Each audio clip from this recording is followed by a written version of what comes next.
हम लोगों ने जो कूलॉम्स लॉ पढ़ा था, ठीक है, इलेक्ट्रिक फील्ड का फॉर्मूला पढ़ा था, इलेक्ट्रिक फील्ड हम कैसे निकालते हैं।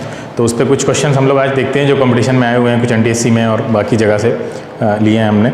तो कुछ क्वेश्चन सॉल्व कर लेते हैं, अदरवाइज़ फिर वो उसका एप्लीकेशन आपको ज़्यादा दिन तक रिटेन नहीं रहेगा। तो पहला क्वेश्चन है, ज़रा इसको करके बताइए। There are two charges +1 microcoulomb and +5 microcoulomb, ratio of the forces acting on them will be. बताओ, थोड़ा लॉजिक और कॉमन सेंस बेस्ड क्वेश्चन है, करके बताइए कि कौन कौन से आंसर आने, जरा बताओ पहले। कोई बोल रहा है 1:1, कोई बोल रहा है 20 है कितना? ऑप्शन ए कितने लोग कह रहे हैं? सभी लोग कह रहे हैं ऑप्शन ए। अच्छा, ऑप्शन ए क्यों? रीजन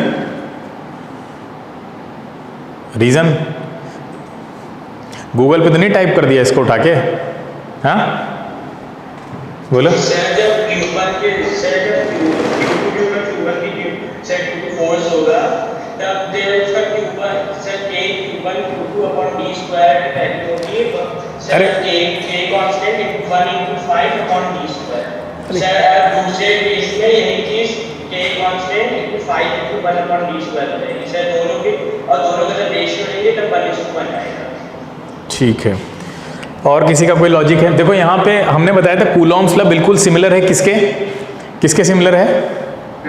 हाँ, अच्छा, ग्रेविटेशन लॉ में सब पढ़ा होगा 9th में ना, कि हमें ग्रेविटी मतलब अर्थ हमें जिस फोर्स के साथ खींच रही है, या अर्थ को सन जिस फोर्स के साथ खींच रहा है, उतना ही फोर्स अर्थ भी लगा रही है सन पे, है ना, इररेस्पेक्टिव ऑफ देयर मासेस। क्या मासेस पे डिपेंड करता है क्या? मतलब वो ज़्यादा भारी है तो वो ज़्यादा फोर्स लगाएगी, ऐसा कुछ नहीं होता है ना। बोलो, तो सेम यहाँ पे भी यही केस होना है। दोनों जो चार्जेस रखे हुए हैं +1 और +5, ठीक है, ये ज्यादा है मैग्नीट्यूड में, लेकिन उससे कोई लेना देना नहीं, यहाँ पे नहीं है। इक्वल फोर्स लगेगा दोनों पे, ठीक है, तो इक्वल फोर्स लगेगा तो रेशियो क्या निकल के आएगा? 1:1। बोलो, क्लियर है सबको? ये मतलब प्योरली, हाँ बेटा, हाँ, मैं कह रहा हूं कि जैसे अगर मान लो यहाँ पे ग्रेविटेशन फोर्स की बात कर रहा होता तो आप क्या कहते कि अर्थ मुझ पर जितना ग्रेविटेशनल फोर्स लगा रही है उतना ही मैं लगा रहा हूं, या मैं कम लगाऊंगा क्योंकि मैं छोटा हूं? बोलो, अगर मेरे और अर्थ के बीच ग्रेविटेशनल फोर्स का कंपैरिजन किया जाए तो जितना मैं अर्थ पर लगा रहा हूं उतना ही अर्थ लगा रही है, अर्थ मुझसे ज्यादा लगा रही है, अर्थ ज्यादा लगा रही है?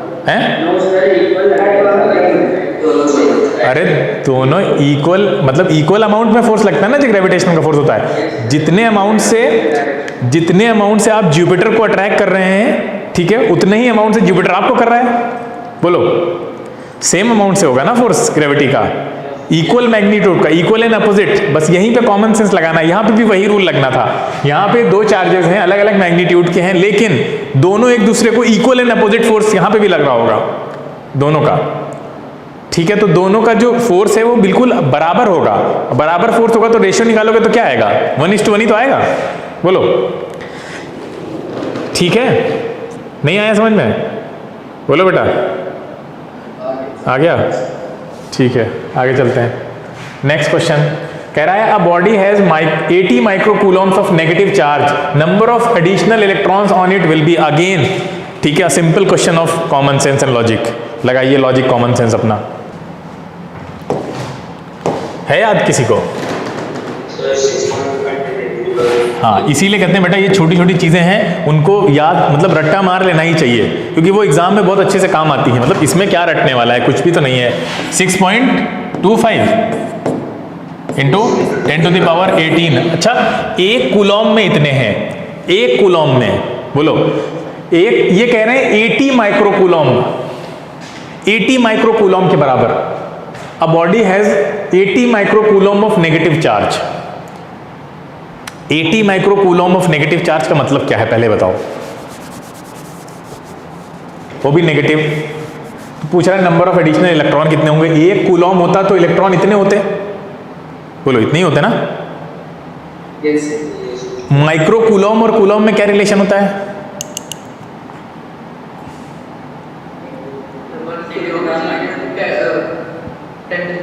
या आप ये फॉर्मूला भी जानते हैं, नहीं जानते हैं? Q = NE। क्या पूछ रहा है? नंबर ऑफ इलेक्ट्रॉन पूछ रहा है ना, बोलो, यही पूछ रहा है। N, E पता है हमें, E कितना होता है? अरे 1.6 × 10⁻ -19। क्यू कितना है? क्यू कितना है? 80। हाँ, अब बताओ कितना आएगा आंसर? 14, बिल्कुल सही है। ठीक है, ऑप्शन नंबर सी। बहुत सिंपल कुछ क्वेश्चन था। आप क्यू एन ई से लगा सकते थे और वैसे डायरेक्ट लगा सकते थे 1 कूलम वाले से। अगर मान लो वो तुम्हें बहुत ज़्यादा हैवी लग रहा है, ये वाला फॉर्मूला पकड़ो, इससे लगाओ। ठीक है, आगे चलते हैं, नेक्स्ट क्वेश्चन देखते हैं। नेक्स्ट क्वेश्चन है, two particles having charges Q1 Q2 when kept at a certain distance exert a force F on each other. एक दूसरे पर फोर्स लगाते हैं। If the distance between the two particles is reduced to half, find the force between the two particles.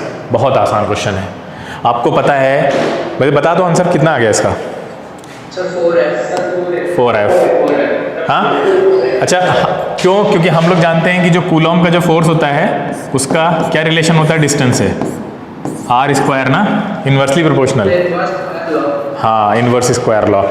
अच्छा, यहाँ पे कह रहा था कि डिस्टेंस उनके बीच की कितनी कर दी हमने? हाफ कर दी है।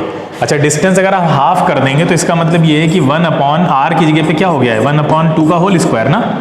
2 ऊपर जाएगा तो कितना बन जाएगा? 4, है ना। तो कितना हो जाएगा? आपको साफ साफ दिख रहा है कि 4 टाइम्स हो जाना चाहिए। ठीक है, 4F। किसी बच्चे को कोई दिक्कत? आसान सा ना? बोलो, ये समझ में आ गया? हाँ, बिल्कुल बिल्कुल, एग्जैक्टली, हाँ सेम है, बिल्कुल। ठीक है, नेक्स्ट क्वेश्चन। चलिए बताइए, 4/25 coulomb of charge contains how much electrons? अब यहां पे वही वाला लगेगा ना, एक कूलम में कितने इलेक्ट्रॉन है? निकाल दो, 4/25 से मल्टीप्लाई कर दो, आ जाएगा। 4/25 से मल्टीप्लाई कर दो ना, एक कूलम में इलेक्ट्रॉन कितने? 6.25 मल्टीप्लाइड बाई, तो ये 4 क्या इससे आ जाएगा, है ना? बोलो, ये जाएगा, ये 2 आएगा नीचे। ठीक है, तो 25 जा होता है 4, ये 25 टाइम्स जाएगा। 25 कैंसिल, 10⁻18। बोलो, क्लियर है सबको? हाँ, ये वैसे ये कैलकुलेशन ओरल अगर नहीं हो रहा है तो बहुत दिक्कत की बात है। आपको इस लेवल पे आना है कि ये कैलकुलेशन ओरल करने की आदत हो जाए, या एक लाइन में हो जाए। मतलब एक लाइन लिखनी पड़े, कैलकुलेट हो गया। अगर इतनी जल्दी ये क्वेश्चन हो रहा है तब तो आप कंपटीशन के लिए कहीं ना कहीं तैयार हैं, रेडी हैं। अगर नहीं हो रहा है तो अभी आपको इस पर काम करना है। आसान क्वेश्चंस को कर लेना बहुत बड़ी बात नहीं होती है, आसान क्वेश्चंस को जल्दी करना बड़ी बात होती है। ठीक है, टाइम लगे तो मुश्किल क्वेश्चन में लगे। अभी अब NTSC स्टेज 2 का हम जब पेपर आपको अभी सॉल्व होकर आ जाएगा यूट्यूब पे, तो आप देखिएगा उसमें किस लेवल के क्वेश्चंस हैं। और उन क्वेश्चंस को भी आसानी से किया जा सकता है, मतलब उसके लिए भी अलग मेथड है, एक तरीका है करने का कि उनको भी जल्दी कर सकते हैं, क्योंकि टाइम तो स्टेज 2 में भी कम रहता है, वहाँ बढ़ा नहीं देते ना टाइम। देखते हैं, if Q is equal to 2 coulomb and force on it is F is equal to 100 Newton, then the value of field intensity will be। बहुत आसान क्वेश्चन है, ओरल हो जाएगा। बताओ कितना होगा? कल ही बताया है फॉर्मूला। हाँ, काफी लोग कर ले रहे हैं। देखो, कल फॉर्मूला क्या बताया था इलेक्ट्रिक फील्ड का? F/Q। हाँ, दूसरा क्या फॉर्मूला था? एक और था, याद है वो किसी को? दूसरा फॉर्मूला क्या था? अगर आपको F नहीं दिया है तो फॉर्मूला क्या था? जब रेडियस दी हो तो, ये सॉरी डिस्टेंस दी हो तो, हाँ, ये R² या Q²? हाँ, ये इसमें कंफ्यूजन ना हो कि Q² कर दो उठा के। ये देखिए, E = F/Q। F कितना दिया हुआ है? 100 एंड Q दिया है 2, तो आपका ये न्यूटन में होगा, ये कूलॉम में है, तो 50 न्यूटन पर कूलॉम। खत्म, आगे चलते हैं, नेक्स्ट क्वेश्चन। हाँ, ये क्वेश्चन अच्छा है, लगाओ थोड़ा इसमें दिमाग। Common sense, pure common sense से हो जाएगा। ये इस क्वेश्चन को करने के 2 तरीके हैं, एक कॉमन सेंस वाला है, दूसरा अभी आपने पढ़ा नहीं है वो तरीका। पढ़ तो चुके हैं, 9th में आप पढ़ चुके हैं। अच्छा, कुछ बच्चों को याद आ रहा है, हमने जब पहली DPP दी थी इलेक्ट्रिसिटी की 9th में जब थे, उसमें क्वेश्चन था, किसको याद आ रहा है? जब स्कूल में क्लास स्टार्ट हुई थी, जब फिजिकली, हाँ याद आया होगा, ये क्वेश्चन उसमें था। चला करके बताओ।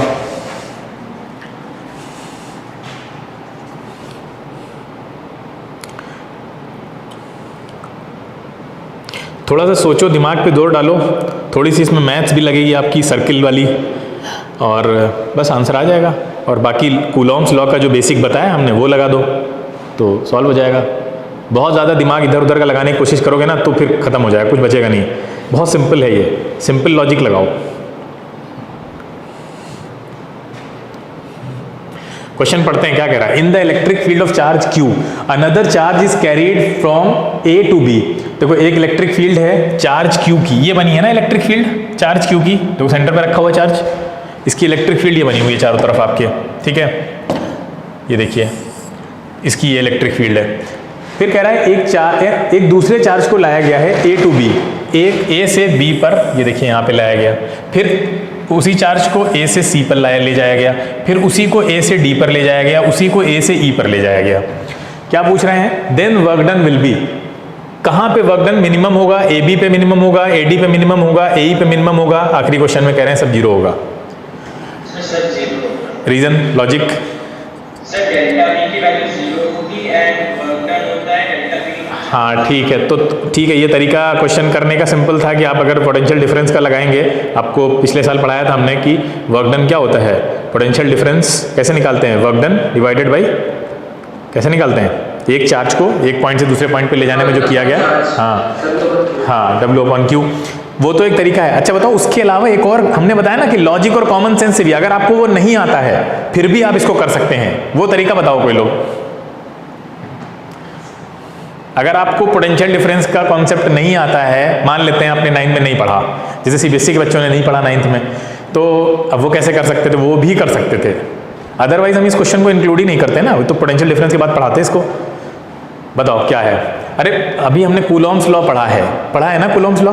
अब एक बात बताओ, इस यहाँ पे जो चार्ज रखा है, इस चार्ज पे जो फोर्स है वो इसकी वजह से लगेगा ना, ये लगाएगा ना इसके ऊपर, बोलो, अरे यही तो लगाएगा जो सेंटर पे रखा है, इसी की इलेक्ट्रिक फील्ड है ना।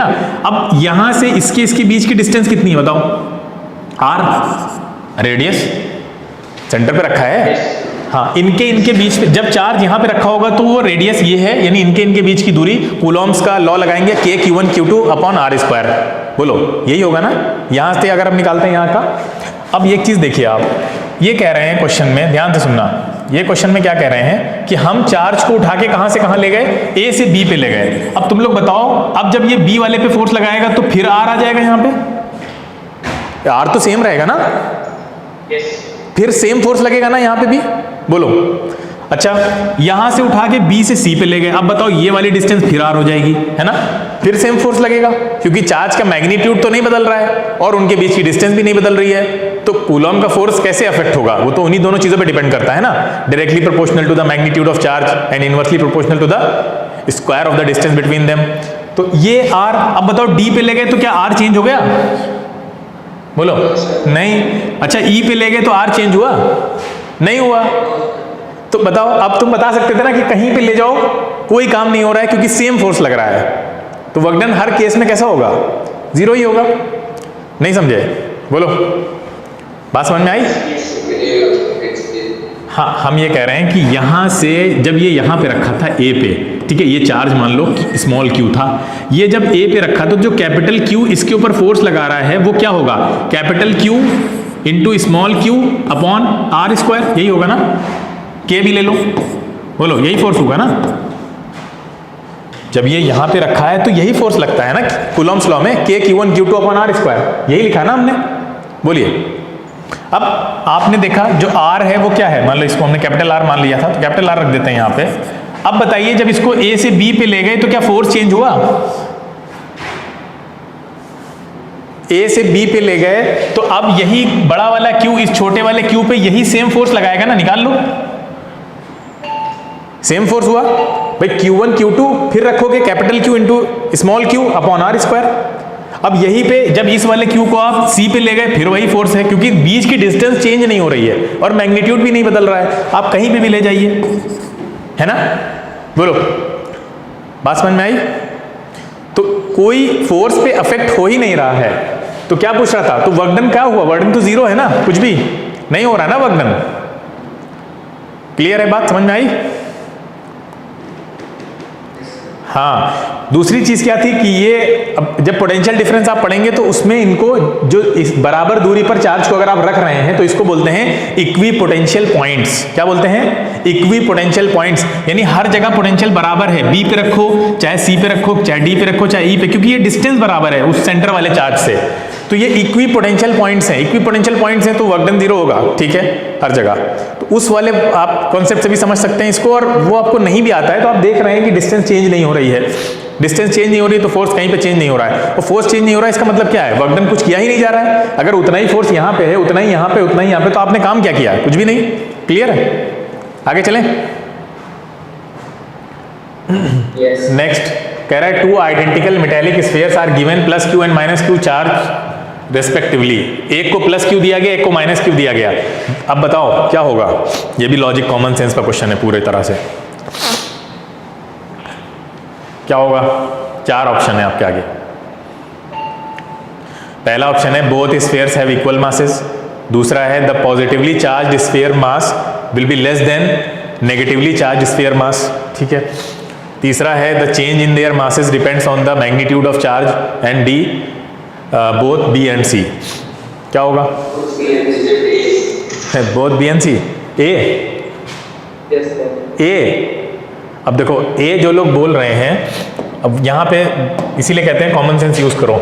एक को प्लस दिया गया, एक को माइनस दिया गया। अब प्लस देना, प्लस क्यू तो किसी को नहीं दे सकते ना आप। क्या प्रोटॉन दे देंगे किसी को आप? हाँ, इलेक्ट्रॉन निकाल लिए तो मास कम हो जाएगा। इलेक्ट्रॉन का अपना मास होता है, बोलो। इलेक्ट्रॉन निकाल लिए तो मास कम हो गया, तो इक्वल मासेस तो नहीं बचे। ऑप्शन ए तो किसी हाल में सही नहीं हो सकता। दूसरा ऑप्शन कह रहा है द पॉजिटिवली चार्ज स्फीयर का मास कम होगा नेगेटिवली चार्ज स्फीयर से। ये बात सही है? बी वाली हाँ बिल्कुल सही है। सी वाला कह रहा है the change in their masses depends on the magnitude. बिल्कुल सही बात है। कितने मैग्नीट्यूड का चार्ज दे रहे हैं आपने, कितने इलेक्ट्रॉन निकाले, 2 निकाले, 4 निकाले, 10 निकाले, इस पे डिपेंड करेगा ना। तो ये भी सही है। तो इसका मतलब ये है कि दोनों सही है। बोलो क्लियर है सबको? हाँ समझ में आई? नेक्स्ट चलते हैं अगले क्वेश्चन पे। A charge Q is placed at the centre of the line joining two equal charges Q, ठीक है, such that the system is in equilibrium, then the value of Q is. बताओ, 2 charges हैं Q और Q, इनको जो line join कर रही है वो सेंटर से ही पास हो रही होगी इन दोनों के, ठीक है। कहाँ रखा है? प्लेस्ड एट द सेंटर, यहाँ पे कहीं रखा है बीच में। ये है scenario, such that the system is in equilibrium, then the value of Q is. Equilibrium का मतलब क्या है? इक्विलिब्रियम का मतलब ये है कि ये बीच वाला Q ना इधर जा रहा है ना इधर जा रहा है, यही मतलब है ना? बोलो। इसका मतलब ये है कि ये वाला चार्ज, इसको अगर इधर कोई फोर्स लगा रहा है और ये वाला इधर लगा रहा है, तो ये दोनों एक दूसरे के इक्वल एंड अपोजिट होने चाहिए फोर्सेस, तभी तो इक्विलिब्रियम होगा। इक्विलिब्रियम की कंडीशन आपको हमने बताई थी, क्या होती है? F नेट क्या होना चाहिए उसके लिए? 0। हाँ, कोई नेट फोर्स नहीं, एक्सेलरेशन 0 होता है इक्विलिब्रियम की कंडीशन में। इसका मतलब इस बीच वाले Q पर लगने वाले दोनों फोर्सेस, इन दोनों की वजह से जो लग रहे हैं, इस दोनों Q की वजह से, वो दोनों इक्वल एंड अपोजिट होने चाहिए, तभी तो कैंसिल आउट करेंगे ना एक दूसरे को, तभी यहाँ पे F नेट 0 आएगा। अदरवाइज तो ये किसी ना किसी तरफ खिसक जाएगा। बोलो, अब तो करके बता दो कितना आएगा आंसर। अरे भैया इस दोनों फोर्सेस निकाल लो, Q का निकाल लो, इस Q का निकालो, इक्वेट कर दो। वैल्यू ऑफ Q कितनी आ जाएगी?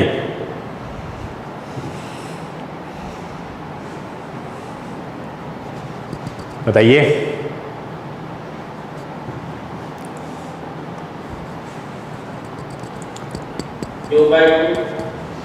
ये मिडिल में रखा है तो दोनों की डिस्टेंस भी सेम, आप R मान सकते हैं, सेम ही डिस्टेंस होगी। Q/2 ये वाला एक आंसर है Q/2। क्या सही है Q/2 आंसर?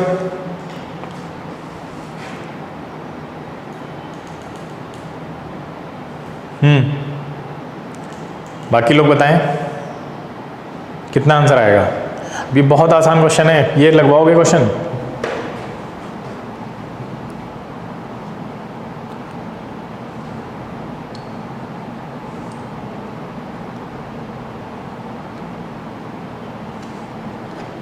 आ गया?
किसी का नहीं आ रहा है, चलो करें, करके देख लेते हैं।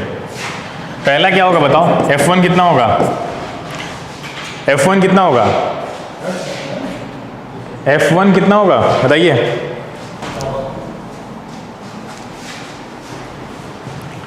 अरे पहला वाला फोर्स कितना लग रहा होगा, एक तो ये दोनों चार्जेस एक दूसरे पे लगा रहे हैं फोर्स, वो कितना होगा, क्यू अपॉन कितना होगा ये बताओ। हाँ 4r² लिख देते हैं डायरेक्ट, k को लिख देते हैं यहाँ पे डायरेक्ट। अच्छा F2 बताओ, F2 कितना लग रहा होगा, बोलिए।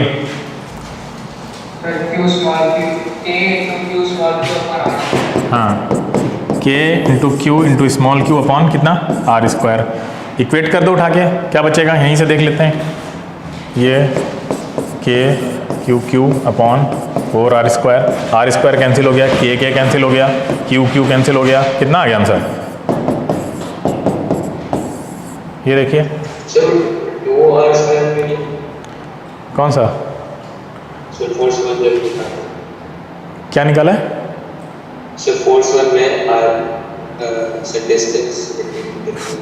टू इसलिए क्योंकि ये मतलब ये बीच में रखा है ना, तो हमने इसको आधे को r मान लिया, इसको मान लिया। एक ये इन दोनों के बीच जो फोर्स लग रहा होगा और इन दोनों के बीच जो फोर्स लग रहा है, उन दोनों फोर्सेस को इक्वेट कर दिया। ठीक है, तो आंसर हमारा आ गया Q/4। आगे चलते हैं, नेक्स्ट क्वेश्चन है, the two charge particles are placed a distance of 1 metre, find the minimum value of electrostatic force between them. ये बिल्कुल कॉमन सेंस बेस्ड क्वेश्चन है, देखते हैं कितने लोग इसमें मतलब दिमाग में सोच पाते हैं इस क्वेश्चन को, और बहुत ही अच्छा क्वेश्चन है ये।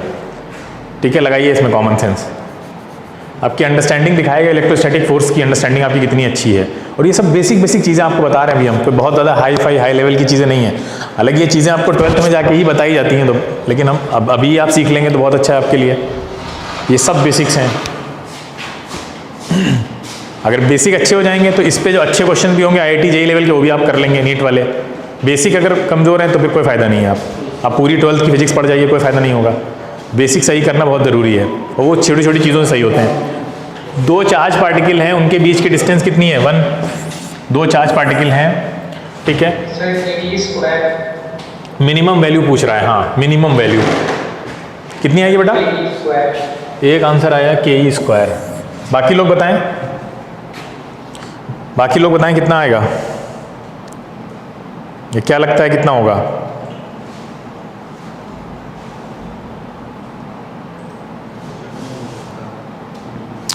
अरे फॉर्मूला हम जानते हैं ना, क्या होता है formula, F = ke² Q1 Q2 on r²।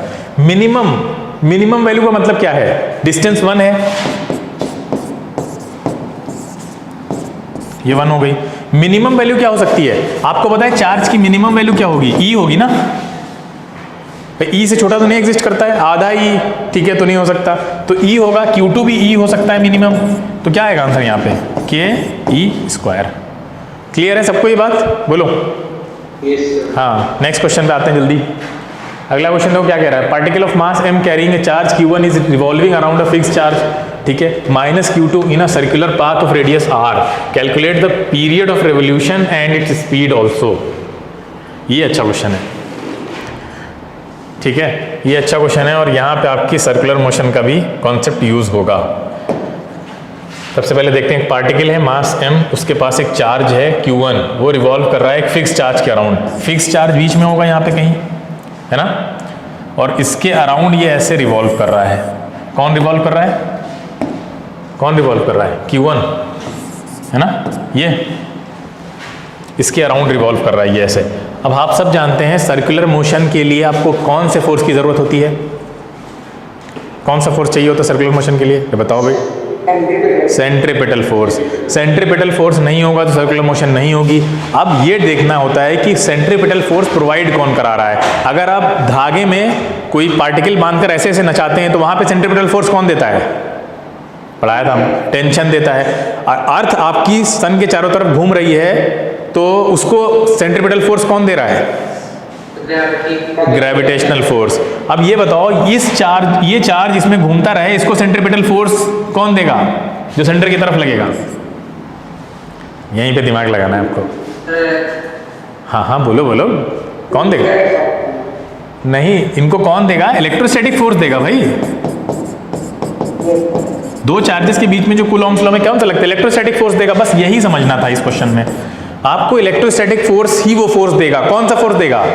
Electrostatic force, यानी K Q1 Q2 upon R square. ये किस फोर्स की तरह यहाँ पे बिहेव करेगा? किस फोर्स की तरह बिहेव करेगा सर्कुलर मोशन में? ये इलेक्ट्रोस्टैटिक फोर्स सेंट्रीपिटल फोर्स, और उसकी वैल्यू क्या होती है? mv square upon R।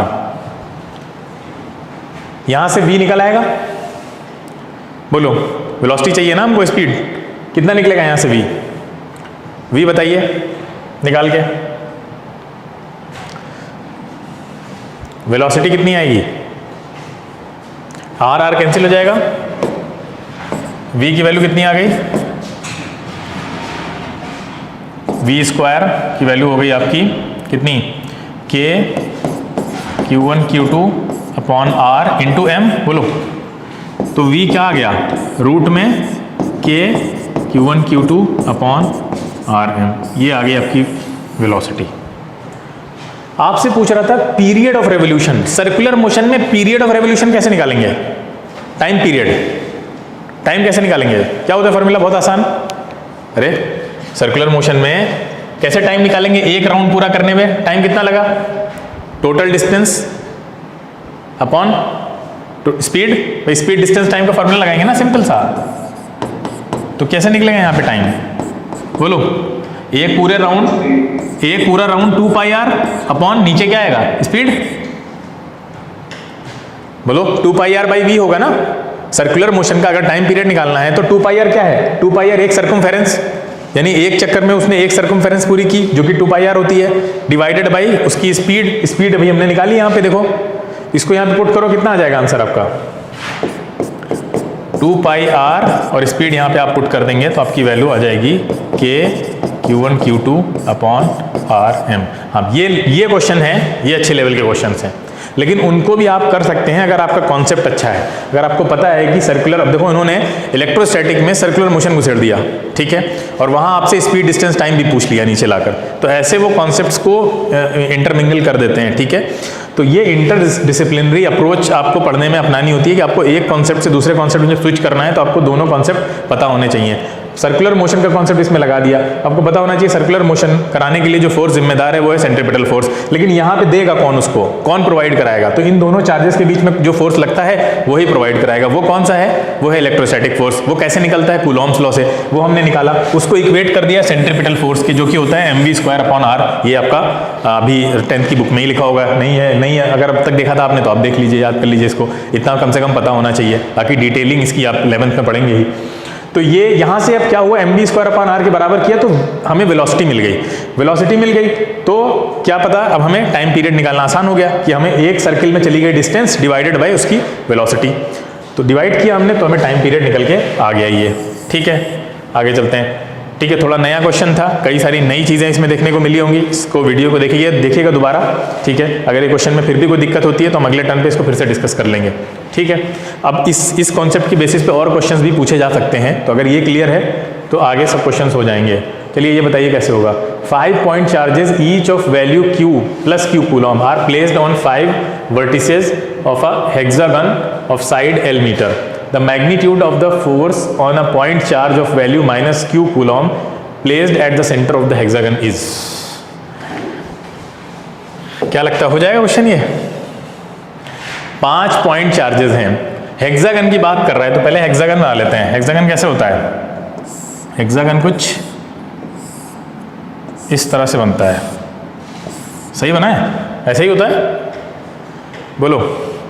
Yes, हाँ, अब हेक्सागन पे कह क्या रहा है?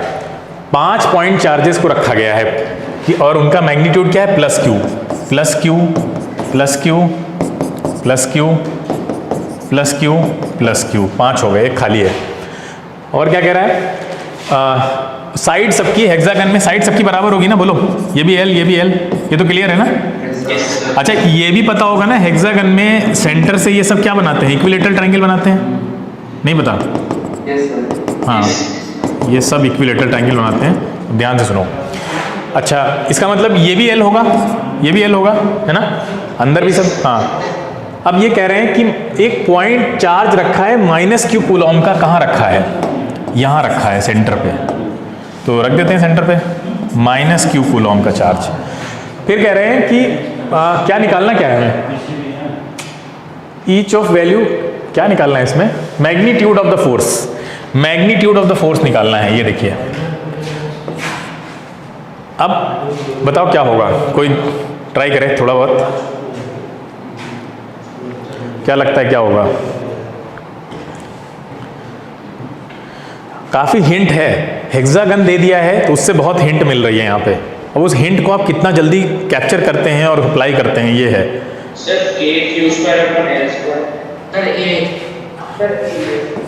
चलो, काफी बच्चों ने इसका सही आंसर गेस किया है कि ए होगा। अच्छा, लॉजिक क्या लगाया जरा वही बता दो। ऑपोजिट साइड्स के चार्जेस को वो कैंसिल आउट करते हैं। हाँ बिल्कुल, अपोजिट साइड के चार्जेस एक ही लाइन पे काम कर रहे हैं तो ये क्या करेंगे, एक दूसरे को कैंसिल आउट कर देंगे। बिल्कुल सही लॉजिक लगाया कि ये माइनस क्यू पे इधर भी प्लस क्यू लग रहा है, इधर भी लग रहा है, तो ये यहाँ का ये पूरा कैंसिल आउट हो गया। अच्छा, इसी तरह से ये एक लाइन में दोनों तरफ लग रहे हैं इक्वल एंड अपोजिट, ये कैंसिल आउट हो गए। अब ये दोनों अगर कैंसिल आउट हो गए तो मान लीजिए अगर हम इसको ऐसे मिटा देते हैं, ये गायब हो गया, ठीक है, ये इस तरह से हैं। क्या क्या करो बेटा, जीरो क्यों नहीं हुआ आंसर है, ये पूछ रहे हो? हाँ तो अभी देखते हैं ना, पहले सॉल्व तो कर रहे हैं ना। हाँ अब देखो, अब आपके पास क्या बचा? अब सिर्फ एक चार्ज बचा हुआ है ना, ये वाला, और ये वाला जो चार्ज है वो उसको किधर खींचेगा? उधर की तरफ, उधर की तरफ खींचेगा ना। तो दो चार्जेस हैं, उनके बीच की डिस्टेंस L है, कूलॉम्स लॉ हमें आता है, निकाल लेंगे, है ना। कूलॉम्स लॉ से आपने निकाला के Q1, के दोनों माइनस क्यू प्लस क्यू हैं तो के क्यू स्क्वायर हो जाएगा अपॉन L स्क्वायर। बिल्कुल सिंपल है, ठीक है। ये बिल्कुल लॉजिक और कॉमन सेंस से क्वेश्चन हो जाता है। आप जब 12th में जाएंगे तो आपको एक तरीका बताया जाएगा इसको करने का, उसको कहा जाता है सुपरपोजिशन मेथड। सुपरपोजिशन मेथड का मतलब ये होता है, वो क्या करते हैं समझ लीजिए खाली, वो क्या करेंगे कि यहाँ पे हम दोबारा से लाइंस बना देते हैं पहले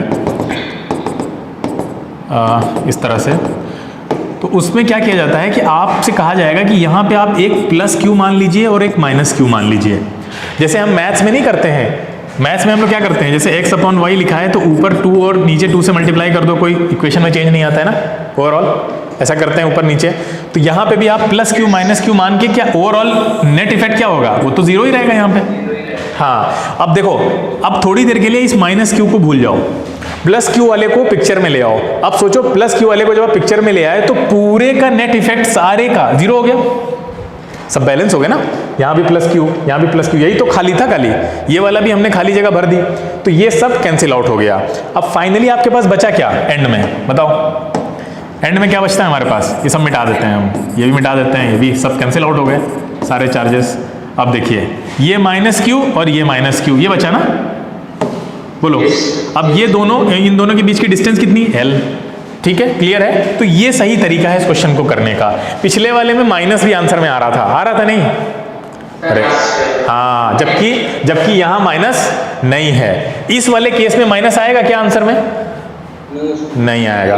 तो वो जो मेथड है वो हिट एंड ट्रायल मेथड उसको कहा जाता है, मतलब तुक्का लगाओ आंसर आ जाएगा। हाँ अगर एग्जामिनर इतना चालाक हुआ और उसने उठा के एक ऑप्शन दे दिया आपको, कौन सा भी चारों में से एक ऑप्शन क्या दे सकता है वो, माइनस के Q square upon L square दे सकता है, तो उस केस में फिर आपका आंसर गलत होने की भी पॉसिबिलिटी हो जाएगी।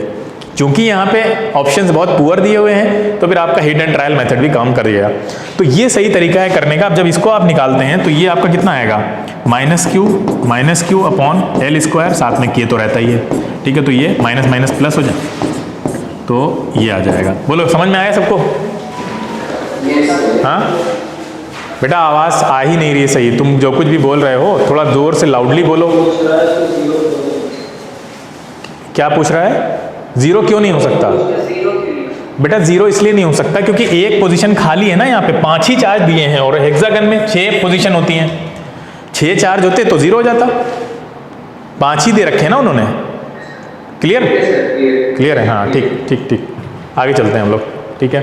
हाँ अब एक और इंपॉर्टेंट कॉन्सेप्ट इतने क्वेश्चन करने के बाद, क्योंकि ये कॉन्सेप्ट समझ लेते हैं फिर इस पर 1-2 क्वेश्चन करेंगे, फिर हमारा इलेक्ट्रोस्टैटिक में काफ़ी कुछ हमने समझ लो कवर कर लिया है। कूलॉम्स कांस्टेंट K होता है और K की ये वैल्यू होती है क्या, 1/4 पाई। इसका नाम हमने बताया था ना कल वाले सेशन में, क्या नाम बताया था, याद है किसी को? इसका क्या नाम बताया था? चलो अच्छा, इसका नाम होता है एप्सिलॉन नॉट। क्या नाम है इसका? Epsilon not. नॉट तो इसलिए कि जो जीरो लगा हुआ है यहाँ पे, ठीक है। एप्सिलॉन नॉट क्या होता है? ये जो वैल्यू निकाली गई एक्सपेरिमेंटली निकाली गई है। एप्सिलॉन नॉट क्या होता है इसको समझें, बहुत जरूरी है। ये परमिटिविटी ऑफ फ्री स्पेस कहलाती है। क्या कहलाती है? Permittivity of free space.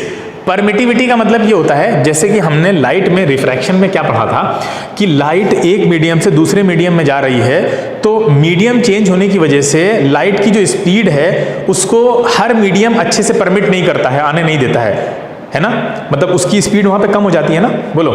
और उस चीज को मेजर करने के लिए फिर कौन सी क्वांटिटी आ जाती है, बताओ कौन मेजर? रिफ्रैक्टिव इंडेक्स आ जाता है। और हाँ बिल्कुल, और रिफ्रैक्टिव इंडेक्स हर मीडियम का अलग अलग होता है, बोलो। हाँ, और एयर का या वैक्यूम का रिफ्रैक्टिव इंडेक्स जो होता है वो हम लोग क्या लेते हैं, उसको एज अ रेफरेंस लेते हैं, ठीक है। यहां पे भी बिल्कुल वही केस है। क्या होता है ये एप्सिलॉन नॉट? ध्यान से सुनना, एप्सिलॉन नॉट क्या होता है, बहुत आसान है समझना। जैसे हमने दो चार्जेस लिए Q1 और Q2, इनके बीच की डिस्टेंस है D, ठीक है। ये चार्जेस को, इन चार्जेस के बीच में एक फोर्स लगेगा। कौन सा फोर्स लगेगा? Electrostatic force. और उसको हम कैसे निकालते हैं? कूलॉम्स लॉ से निकालते हैं। अगर ये चार्जेस एयर में रखे हैं, ठीक है, तो उनके ऊपर कुछ फोर्स लगेगा, वही कूलॉम्स लॉ से हम निकाल लेंगे। इसी सेम पूरे चीज को, पूरे सिस्टम को उठाकर हम ले जाकर पानी में रख दें अगर, पूरे सिस्टम को, तो अब जो फोर्स आएगा निकल के वो नहीं होगा जो एयर में लग रहा था। क्यों? अब इसमें मीडियम पार्टिकल्स इंटरवीन करेंगे। वाटर के जो मीडियम पार्टिकल्स हैं वो इसमें आके घुसेंगे इनके बीच में, और इनके बीच का जो अट्रैक्शन है उसको कम करने की कोशिश करेंगे। अल्टीमेटली किसको कम करने की कोशिश करेंगे? फोर्स को कम करने की कोशिश करेंगे। बात समझ में आ रही है? तो अब यहाँ पे देखो बिल्कुल उसी तरह समझ में आ रहा है ना। एयर में लाइट की स्पीड कुछ होती है, वाटर में जाता है तो वाटर के पार्टिकल आकर उसकी स्पीड को कम कर देते हैं, डेंसिटी, ऑप्टिकल डेंसिटी की वजह से।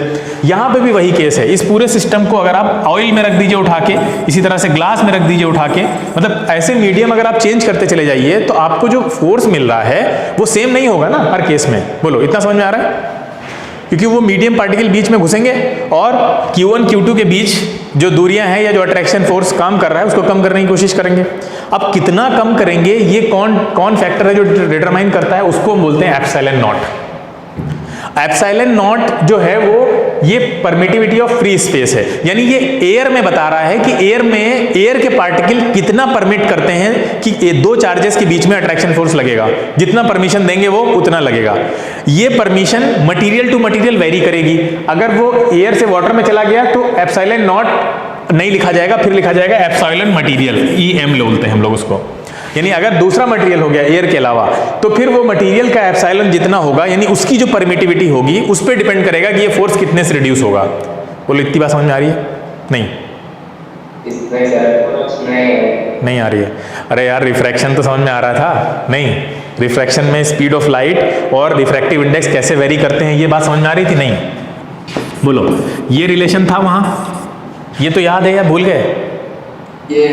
याद है, हाँ। अब क्या था? स्पीड ऑफ लाइट, जितना ज्यादा रिफ्रैक्टिव इंडेक्स होगा किसी मटेरियल का, उसकी स्पीड ऑफ लाइट उसमें उतनी कम हो जाएगी। बोलो, इतना क्लियर है? हाँ। अगर हम कहें कि किसी मटेरियल का एप्सिलॉन जो है वो जितना ज्यादा होगा उस मटेरियल में फोर्स उतना कम हो जाएगा, तो क्या गलत है? अब साथ समझ में आई? क्लियर है? अगर एप्सिलॉन ज्यादा है यानी उसकी जो परमिटिविटी है, अब यहां पे तुमको लग रहा होगा यार परमिटिविटी का मतलब होता है परमिट करना, ठीक है, तो ये तो मतलब उल्टा बोल रहे हैं। यहां पे देखो, इसको समझ लो। परमिटिविटी का मतलब यहां पे ये है कि वो अपने पार्टिकल्स को परमिट कर रहा है कि जाओ रोको, जो फोर्स ऑफ अट्रैक्शन लग रहा है उसमें जाके इंटरवीन करो, इंटरफेयर करो, रोको। तो जिस मटीरियल का एप्सिलॉन M या ये एप्सिलॉन जितना ज्यादा होगा उसमें परमिटिविटी उतनी ज्यादा होगी, और परमिटिविटी उतनी ज्यादा है, उतने ज्यादा उन्होंने अपने पार्टिकल्स को खुला छोड़ रखा है कि जाओ दोनों चार्जेस के बीच में इंटरवीन करो, तो फोर्स कम हो जाएगा ना। बोलो, ज्यादा इंटरवेंशन होगा, फोर्स कम हो जाएगा। अब बात समझ में आई कि जितना ज्यादा एप्सिलॉन होगा फोर्स उतना कम हो जाएगा। क्लियर? यानी जितना ज्यादा, जैसे यहां पे था, जितना ज्यादा रिफ्रैक्टिव इंडेक्स होगा उतनी ज्यादा लाइट बेंड होगी, यानी मतलब ये है कि उतना ज्यादा स्पीड ऑफ लाइट कम हो जाती है उसमें। बोलो, अब किसी बच्चे को अभी भी कोई कंफ्यूजन है इन दोनों में? क्लियर हो गया। तो एप्सिलॉन जो है वो परमिटिविटी मतलब अपने पार्टिकल्स को कितना खुला छोड़ा है, कितना परमिशन दी है कि जाओ इन दोनों चार्जेस के बीच में जाके फैल जाओ और इनके बीच के जो फोर्स हैं उसको कम करने की कोशिश करो। अब जितना जो ज़्यादा फ्री छोड़ेगा, जितना परमिटिविटी जिसकी ज़्यादा होगी, उसमें फोर्स उतना ही कम हो जाएगा। इसका मतलब जो फोर्स है और जो एप्सिलॉन है, यानी जो परमिटिविटी ऑफ मीडियम है, वो दोनों का रिलेशन कैसा है, डायरेक्ट या इनवर्स? इनवर्स रिलेशन है। क्लियर है, समझ में आ रही बात? तो इसको समझना कोई मुश्किल काम नहीं है। अब इसी से रिलेटेड एक और चीज सुनो। हम सब जानते हैं कि हमने देखा कि जब हम वाटर से कंपेयर कर रहे थे किसी भी किसी भी मीडियम की जो रिफ्रैक्टिव इंडेक्स था, उसको वाटर से कंपेयर करते थे कि वाटर के कंपैरिजन में कितनी कम है कितनी ज़्यादा है, तो उसको हम लोग रिलेटिव रिफ्रैक्टिव इंडेक्स बोलते थे। बोलो हाँ या ना? एब्सोल्यूट बोलते थे। रिलेटिव क्या होता है? रिलेटिव डेंसिटी जैसे होती है, वाटर की डेंसिटी से कंपेयर करो तो रिलेटिव डेंसिटी बन जाती है। अच्छा, रिलेटिव हम लोग क्यों करते हैं? क्योंकि हर एक मीडियम की हमको याद ना रखनी पड़े। हर एक मीडियम की अगर हमको ऐसे याद करनी पड़ गई सबकी, पता चला वाटर की कुछ और होती है, ग्लास की कुछ और होती है, हम सबकी याद करने बैठ रहे हैं। इससे अच्छा है कि हम उसकी रिलेटिव परमिटिविटी निकालें और वो किससे कंपेयर कराएंगे उसको? रिलेटिव परमिटिविटी को किससे कंपेयर कराएंगे? एप्सिलॉन नॉट से, फ्री स्पेस वाली से ना। बोलो फ्री स्पेस से ही तो कंपेयर कराएंगे ना। जैसे हम रिफ्रैक्टिव इंडेक्स ऑफ एयर से कंपेयर कराते थे, है ना, जैसे हम रिलेटिव डेंसिटी ऑफ वाटर से कंपेयर कराते थे ना। क्लियर है ये बात? बोलिए, बात समझ में आ रही है? हाँ, तो ये एप्सिलॉन नॉट से कंपेयर कराएंगे अगर हमें रिलेटिव निकालनी है। तो रिलेटिव के लिए E R is equal to क्या, हम इसको ऐसे लिख सकते हैं, E M divided by epsilon naught. ये समझ में आया? किसी मीडियम में परमिटिविटी को अगर हम कंपेयर करें फ्री स्पेस की परमिटिविटी से, तो वो रिलेटिव परमिटिविटी बन जाती है। क्लियर? भाई डेंसिटी में भी तो यही करते हैं। रिलेटिव डेंसिटी कैसे निकालते हैं? वाटर की डेंसिटी नीचे होती है और किसी पर्टिकुलर सब्सटेंस की डेंसिटी ऊपर होती है। रिफ्रैक्टिव इंडेक्स में भी तो यही करते हैं। बोलो, रिफ्रैक्टिव इंडेक्स में कैसे निकालते हैं? Refractive index medium 2 with respect to 1 क्या लिखेंगे? यहाँ पे ऊपर क्या लिखते हैं हम? 2/1, है ना। तो वही चीज तो यहाँ पे की है हमने, देखो ध्यान से। जिससे कंपेयर कर रहे हैं उसको नीचे कर रहे हैं, जो फ्री स्पेस की या एयर की परमिटिविटी है, और मीडियम की ऊपर रखेंगे। इन दोनों का रेशियो हमें रिलेटिव परमिटिविटी दे देगा। क्लियर? लॉजिक वही सेम यूज हुआ है जो आप डेंसिटी निकालने में यूज करते हैं, रिलेटिव डेंसिटी, और जो आप refractive index, relative refractive index निकालने में यूज करते हैं। नीचे हमेशा एयर की या वाटर की लेते हैं आप, यानी डेंसिटी में वाटर की लेते हैं और रिफ्रैक्टिव इंडेक्स में एयर लेते हैं। यहां पे भी एयर ले रहे हैं, परमिटिविटी ऑफ एयर, ऊपर परमिटिविटी ऑफ मीडियम ले लेंगे। क्लियर हुआ? नहीं क्लियर हुआ? बोलो, ज्यादा भारी हो रहा है छोड़ दें? आ रहा है समझ में? बोलिए। है तो आसान, मतलब इसमें कुछ है ही नहीं, इतना भारी है ही नहीं कुछ। आप रिलेट करके, अगर आप रिलेट करके नहीं पढ़ेंगे चीज़ों को तो भारी होता चला जाएगा। आपको लगेगा अरे ये तो कुछ नई चीज़ पढ़ा रहे हैं। कुछ भी नई चीज़ नहीं है। अगर आप इसको रिफ्रैक्टिव इंडेक्स से कंपेयर करें तो कुछ नया है? कुछ नहीं है। और यहाँ पे भी देखो, अगर आप रिलेटिव रिफ्रैक्टिव इंडेक्स जानते हैं तो आप यहाँ पे रिलेटिव परमिटिविटी वाला कॉन्सेप्ट ही समझ गए कि रिलेटिव परमिटिविटी अगर हमें पता है तो हम आसानी से कर सकते हैं क्वेश्चंस को। अब आपको मान लीजिए क्वेश्चन कैसे पूछ सकता है आपसे, सपोज करिए दे दिया उसने क्वेश्चन में कि रिलेटिव परमिटिविटी ऑफ वाटर उसने दिया 81, ठीक है, 81 रिलेटिव परमिटिविटी ऑफ वाटर दे दिया, और जो एप्सिलॉन नॉट होता है उसकी वैल्यू आपको वैसे याद रहनी चाहिए। एप्सिलॉन नॉट की वैल्यू होती है 8.85 इंटू 10⁻⁻12। ये जनरल है, फिक्स है, ठीक है, ये वैल्यू चेंज नहीं होनी है। अगर आपको, हाँ मैंने कहा कि अगर आपको रिलेटिव परमिटिविटी दी है, ठीक है, वाटर की रिलेटिव परमिटिविटी आपको दे रखी 81 क्वेश्चन में, और आपको ये पता है कि जो रिलेटिविटी ऑफ फ्री स्पेस होती है वो होती है 8.85 इंटू 10⁻12। ये वैल्यू अपना याद रखना। तो अब आपसे पूछ रहा है कि बताओ परमिटिविटी ऑफ वाटर पूछ रहा है, तो निकाल लेंगे इस वाले फॉर्मूले से। ये दिया हुआ है ना हमको 81, ठीक है, और EM पूछ रहा है हमसे, और नीचे कितना रखेंगे हम?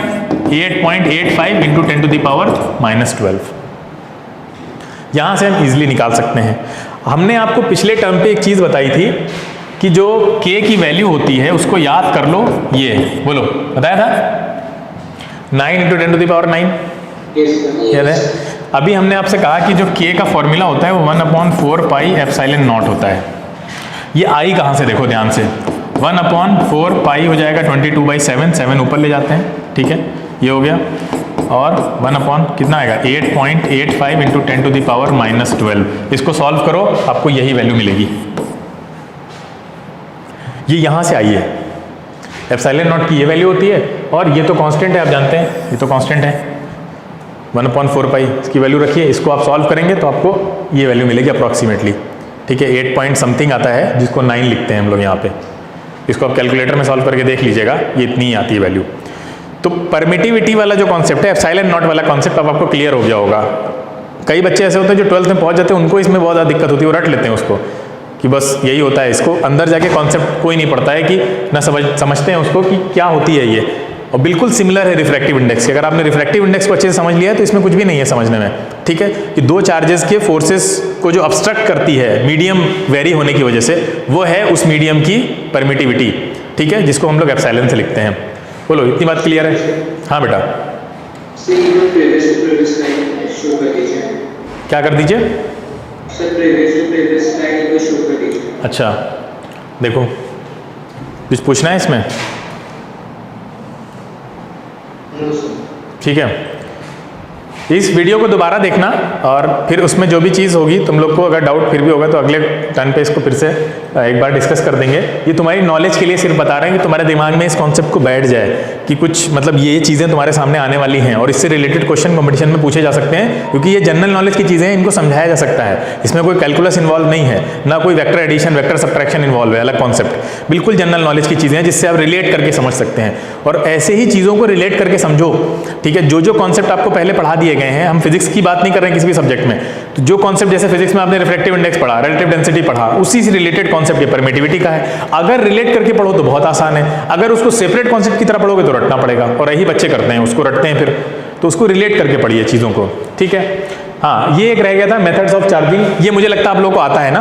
बोलो, by induction, bye conduction, bye rubbing, सबको आते हैं, किसी समझने की जरूरत नहीं है, ठीक है। और ये आपने अच्छे से क्लास 8th में पढ़ा होगा, कैसे हम चीज़ों को जो है पॉजिटिवली चार्ज बनाते हैं, कैसे नेगेटिवली चार्ज बनाते हैं। हाँ, इसमें इतना याद रखो कि कब किसी बॉडी का मास कम हो जाएगा, जब उसमें से इलेक्ट्रॉन निकाल लिए जाएंगे तो उसका मास समझ लो कम हो गया है, और अगर उसके पास इलेक्ट्रॉन आ गए हैं यानी एक्सेस अमाउंट में नेगेटिव चार्ज आ गया है तो उसका मास इंक्रीज कर जाएगा।